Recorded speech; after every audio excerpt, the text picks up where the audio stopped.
പുള്ളി ആദ്യ വികസന സാറിനെ ഏൽപ്പിക്കുന്നു. അപ്പം ബഹുമാനപ്പെട്ട പ്രവാസി സുഹൃത്തുക്കളെ, നമ്മുടെ ബഹുമാന്യനും ആരാധ്യനുമായ നമ്മുടെ സ്വന്തം ജില്ലാ കളക്ടർ, ജനകീയനായ ജില്ലാ കളക്ടർ, നമ്മൾ ഏത് സമയത്ത് എപ്പോൾ വിളിച്ചാലും ഓടി വരുന്ന കളക്ടറാണ്. അപ്പം എനിക്ക് പറയാനുള്ള പ്രധാനപ്പെട്ട സമയം എടുക്കുന്നില്ല.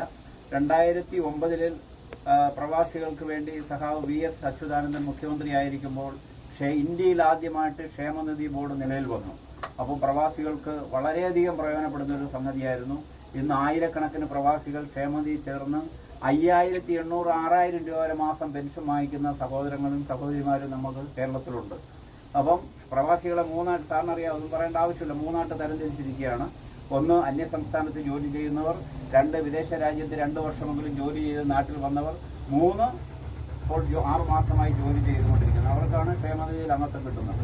ഇപ്പോൾ നമ്മുടെ സംസ്ഥാന സർക്കാർ ചരിത്രത്തിലാദ്യമായി ഇന്ത്യയിൽ കേരളീയരായിട്ടുള്ളവർക്ക് നോർക്ക കെയർ പദ്ധതി ഇന്ന് നമ്മുടെ ബഹുമാന്യനായ മുഖ്യമന്ത്രി തിരുവനന്തപുരത്ത് ഔപചാരികമായി ഉദ്ഘാടനം ചെയ്യുകയാണ്. നമ്മുടെ പ്രിയങ്കരനായ ജില്ലാ കളക്ടർ നമ്മുടെ കൊല്ലത്തി നമ്മുടെ പ്രധാനപ്പെട്ട പരിപാടി ഉദ്ഘാടനം ചെയ്യും.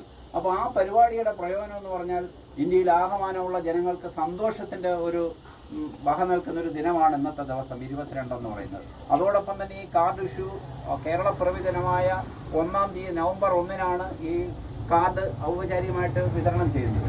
ഇതിൻ്റെ പ്രയോജനം എന്തെന്ന് പറഞ്ഞാൽ വളരെ ഏറ്റവും വലിയ പ്രയോജനമാണ്. പ്രൈവറ്റ് സ്ഥാപനങ്ങളൊക്കെ ഇൻഷുറൻസ് സ്കീമിൽ ഉൾപ്പെടുത്തിക്കൊണ്ട് 10,000, 30,000, 40,000 രൂപ ഒരു കുടുംബത്തിൽ 4 പേരുണ്ടെങ്കിൽ വാങ്ങിക്കുമ്പോൾ 13,411 രൂപ എങ്ങാണ്ടാണ് നമുക്ക് ഈ 4 പേർക്ക്, ഒരു പ്രവാസി ചേർന്ന് കഴിഞ്ഞാൽ ഒരു വീട്ടിലെ 2 മക്കളും ഭാര്യയും ഉൾപ്പെടെ ചേരാം. അവർക്ക് ഈ 5 ലക്ഷം രൂപ കേരളത്തിൽ എവിടെയും 500-ൽ പരം ഹോസ്പിറ്റലുകളിൽ ചികിത്സിക്കാനുള്ള സൗകര്യമുണ്ട്. അതോടൊപ്പം തന്നെ ഇന്ത്യയിൽ അന്യസംസ്ഥാനക്കാർക്കും ഇതുണ്ട്. ഇന്ത്യയിൽ 16,000-ൽ പരം ഹോസ്പിറ്റലുകളിൽ അവർക്ക് ചികിത്സിക്കാം. വിദേശ രാജ്യത്തുൾപ്പെടെ ഗൾഫ് രാജ്യങ്ങളിൽ നമുക്ക് സുഖമില്ലെങ്കിൽ ചികിത്സിക്കാനുള്ള സൗകര്യം ഉണ്ടാക്കി കഴിഞ്ഞു.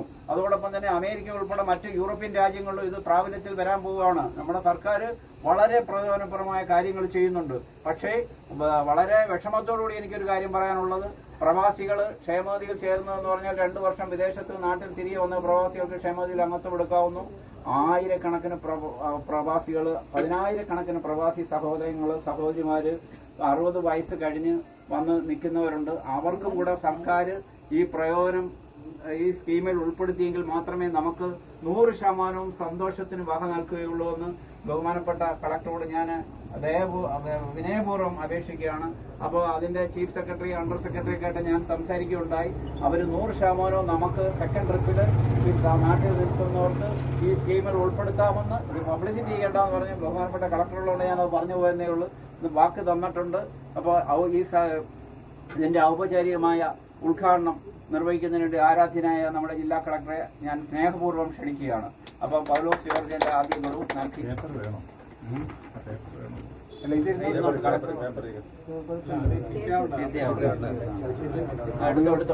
ഉദ്ഘാടനത്തിന് നിങ്ങളെല്ലാം അങ്ങോട്ട്